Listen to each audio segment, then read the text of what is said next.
নাজিৰা সমজিলাৰ অন্তৰ্গত আঠখেল খণ্ড বন বিভাগৰ অধীনৰ স্পৰ্শকাতৰ অসম নাগালেণ্ড সীমান্তৱৰ্তী গেলেকী কমলাবাৰী বনভোজস্থলী মঙলবাৰে মুকলি কৰা হয়। গণশিল্পী জুবিন গাৰ্গৰ প্ৰতিমূৰ্তিৰ শিলান্যাস কৰে নাজিৰা সমজিলা আয়ুক্তই।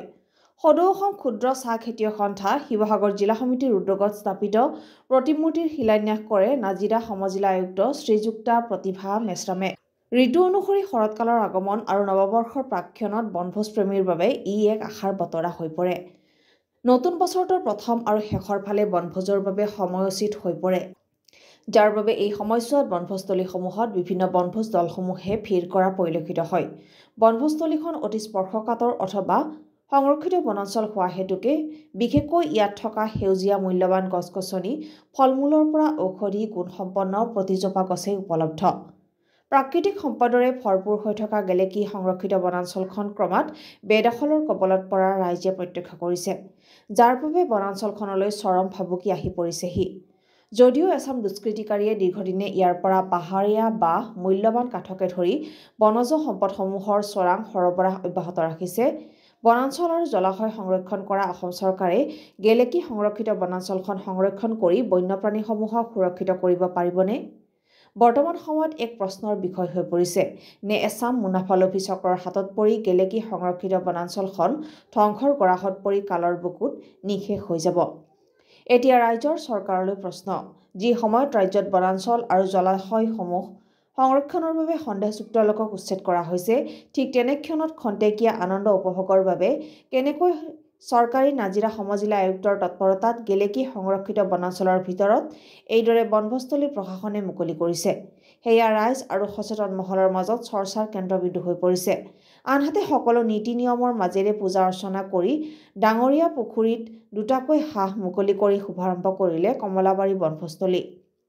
ইয়াৰ পাছতে গণশিল্পী জুবিন গাৰ্গৰ প্ৰতিচ্ছবিত মাল্যাৰ্পণ বন্তি প্ৰজ্বলন কৰি শিল্পীগৰাকীৰ প্ৰতিমূৰ্তিৰ নিৰ্মাণৰ শিলান্যাস কৰে নাজিৰা সমজিলা আয়ুক্ত प्रतिभा मेश्रामे। आज ये जो है हमने कमलाबारी इसका इनॉग्रेशन किया है। बहुत ही अच्छा यहाँ पे प्रोग्राम आयोजन किया गया था, सभी लोगों ने बहुत उत्साह से वेलकम किया है। और मैं यहाँ पे इससे पहले भी विजिट करी थी, तो उस टाइम पे मुझे बताया गया था कि इसको प्रिपेयर किया जा रहा है इनॉग्रेशन के लिए। तो जब मैंने आज विजिट किया तो मैंने देखा कि काफी इसको क्लीनलीनेस और सब कर दिया गया है, तो पब्लिक के लिए इसको काफी फ्रेंडली बना दिया गया है। वो सब काफी अच्छा था। बाकी अंदर वहाँ पर एक पुखरी है, वहाँ पर हमने 2 स्वान्स को भी रिलीज किया है, एक एनवायरनमेंट कंजर्वेशन और प्रोटेक्शन के सिंबोलिज्म में। और उसके बाद यहाँ पर हमने जैसे कि है कि जुबिन गर्ग जी का स्टैचू का एक तरीके से फाउंडेशन किया है। तो मैं बस यही रिक्वेस्ट करूंगी सब लोगों को कि आप लोग आइए, और यहाँ पर काफी नेचुरल एनवायरनमेंट है, काफी प्रोटेक्ट किया गया है यहाँ पे नेचर को। यहाँ पर आके विजिट कीजिए, और आई होप कि स्टैचू भी हमारा बहुत जल्दी रेडी हो जाएगा। तो उसके बाद आप साथ में इस पार्क में नेचर के साथ आप जुबिन गर्ग जी को आके भी अपना ट्रिब्यूट आके दे सकते हैं। तो काफी अच्छा आयोजन था, मुझे काफी अच्छा और काफी पॉजिटिव यहाँ पर आके लगा है। ক্ষুদ্ৰ চাহ খেতিয়কসকলৰ পিনৰ পৰা এনেকুৱা এটা যদি কৰা যায় কেনেকুৱা হয়, আৰু সেই কাৰণে এই সিদ্ধান্তটো লৈছিলোঁ। আৰু ইয়াত কমলাবাৰী বনভোজ পৰিচালনা সমিতিয়েও আমাক সহায় কৰাৰ কাৰণে তেখেতসকলক ধন্যবাদ জনাইছোঁ। আজি এই দিনটোত আমাৰ নাজিৰা সমজিলাৰ আয়ুক্ত মহোদয়কো ধন্যবাদ জনাইছোঁ। আৰু আমি ভাবিছোঁ এইটো যি চিন্তা কৰি আমি কৰিছোঁ, ইয়াৰ যাতে সোনকালে আমি প্ৰতিমূৰ্তি প্ৰতিষ্ঠা কৰি উদ্বোধন কৰিব পাৰোঁ, তাৰ কাৰণে ভগৱানৰ ওচৰত প্ৰাৰ্থনা জনাইছোঁ। ফেব্ৰুৱাৰী প্ৰথম মানত শ্ৰী অসীম কুমাৰ গগৈ, মই গেলেকীৰ দোলাকাষৰ বাসিন্দা। মই সৌভাগ্যৱান যে জুবিনদাৰ প্ৰতিমূৰ্তিভাগ মই নিৰ্মাণ কৰিবলৈ সুবিধা পাইছোঁ। ইয়াৰ পূৰ্বে এভাগি মোৰ কাম ইতিমধ্যে ৰাইজৰ মাজলৈ পঠাইছোঁ। এই সুযোগতে মই প্ৰথমে কৃতজ্ঞতা আৰু ধন্যবাদ জনাম যে ক্ষুদ্ৰ খেতিয়ক সন্থাৰ এই বিষয়ববীয়াসকল তথা মোৰ শ্ৰদ্ধাৰ দাদাসকলে মোক যে সেই বিশ্বাসৰ আস্থাত লৈ এই কামভাগ মোৰ হাতত অৰ্পণ কৰিছে।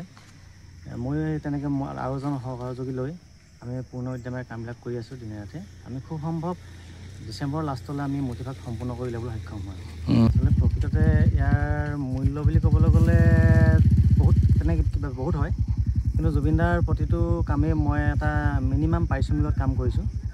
তেনেকৈ মই এটা দাম ক'বলৈ অসুবিধা পাইছোঁ, কিয়নো আমাৰ এই ফিল্ডখনত যিটো এটা পাৰিশ্ৰমিকত আমাৰ কামবিলাক চলে, তো তাৰ অনুপাতে মই এটা সীমিত মানে অনুদান মানে সাহাৰ্য লৈ পাৰিশ্ৰমিক লৈ মই কামটো কৰিছোঁ। তথাপি ইমানো হেৰি নহয়, যিটো আমাৰ প্ৰাপ্য বুলি ভাবোঁ বা আমি কষ্টৰ যিটো পাৰিশ্ৰমিক সেইটো আমি লৈছোঁ। খালি নিৰ্দিষ্টকৈ কৈ দিবলৈ দিগদাৰ হয়, কাৰণ আমাৰ তলৰ পেডিষ্টাইলটো আছে, পেডিষ্টাইলৰ কামো আছে, মূৰ্তি ভাগো কৰিছোঁ। আমি দুভাগে দুটা টিমে কাম কৰি আছোঁ, সেইকাৰণে ইমানটোতে শেষ হ'ব বুলি ক'বলৈ দিগদাৰ হয় অকণমান। হয়, আমিতো এতিয়া কাম আৰম্ভ কৰা এমাহ ওচৰত হ'ব হ'ল। হয়তো আমি আশা, কিন্তু মাজতে আমি অকণমান কেইদিনমান ৰ'বলগীয়া হৈছিলে। আমাৰ এখন কলেজ আছে, ফাইন আৰ্টৰ কলেজ শিমলুগুৰিতে, তাৰ পৰীক্ষা চলি আছিলে। পৰীক্ষাত ব্যস্ত থকাৰ কাৰণে কামখিনি আমি স্থগিত ৰখা হৈছিলে। এতিয়া কালি পৰীক্ষা হৈ গৈছে, আজিৰ পৰা আমি কাম ষ্টাৰ্ট কৰিছোঁ। ডিচেম্বৰ লাষ্টত আমি কাম ৰাইজৰ মাজলৈ পঠাবলৈ চেষ্টা কৰিছোঁ। ঠিক আছে। শিৱসাগৰৰ পৰা ফাৰহান লস্কৰৰ ৰিপৰ্ট, আছাম ৰিপৰ্টছ লাইভ।